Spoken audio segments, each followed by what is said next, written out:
Hundreds of protesters formed torch-lit human chains in the mountains of Hong Kong on Friday, the latest in what have now been months of demonstrations gripping the semi-autonomous region. Armed with lanterns, mobile phones and torches, the activists climbed Lion Rock and Victoria Peak, 2 hills above the city. Friday marks the Mid-Autumn Festival, a day when families traditionally gather to gaze at the moon and eat mooncakes, while children swing colorful lanterns from the end of sticks. After scaling the peaks, the protesters joined arms and chanted, "Stand with Hong Kong, fight for freedom." This echoed 28-mile human chain they formed in August, inspired by 1989 Soviet-era protests across the Baltic states in Europe. Sept. 13, 201,901 to 14. Friday's event came a day after Hong Kong's leader, Carrie Lam, attempted to offer concessions, saying in a Facebook post she would seek to address concerns over jobs and the city's sky-high rents. Housing and people's livelihoods are the main priorities, Lam said Thursday. The government will add to housing supply measures which will be continuously put in place and not missed. She has previously admitted responsibility for causing huge havoc by plunging the city into months of crisis, and said privately that she would quit if she could. Starting in March, the demonstrators originally took to the streets against a law that would allow suspected criminals to be extradited to mainland China. Beijing governs Hong Kong as a semi-autonomous region after it was given control of the former British colony in 1997. The bill has since been withdrawn, but protesters have continued to flood the streets, demanding democratic reforms, investigations into alleged police brutality, and other grievances to be addressed. Protesters on top of Lion Rock on Friday.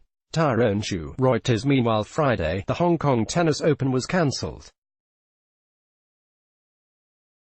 Organizers of the sports event, which was due to be held October 5 to 13, said that, in light of the present situation, a smooth running of the tournament can be better assured at a later time. Sit-ins at shopping malls are also planned over the weekend, with demonstrators rallying round a newly composed unofficial anthem, "Glory to Hong Kong," which was recently sung over the Chinese anthem at an international soccer game.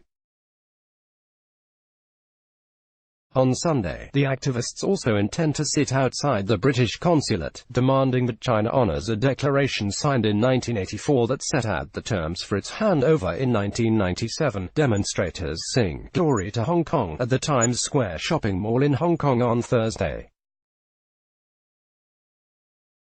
Vincent Yu, not all Hong Kongers agree with these tactics.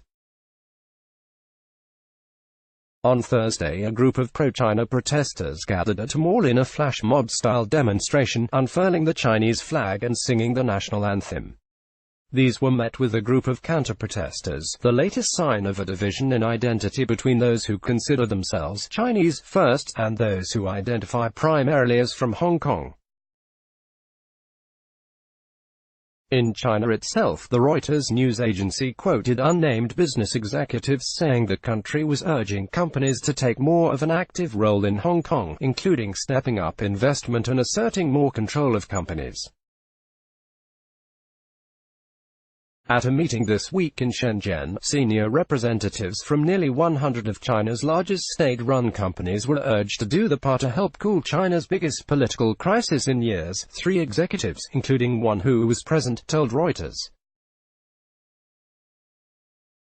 B.A.C. News has asked several relevant Chinese government agencies for a response to the report, without immediate reply.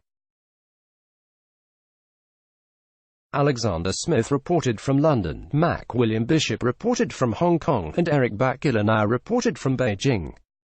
Alexander Smith is a London-based senior reporter for NBC News Digital. William Bishop, Eric Bakilanow and Reuters contributed. Let's block ads. Why?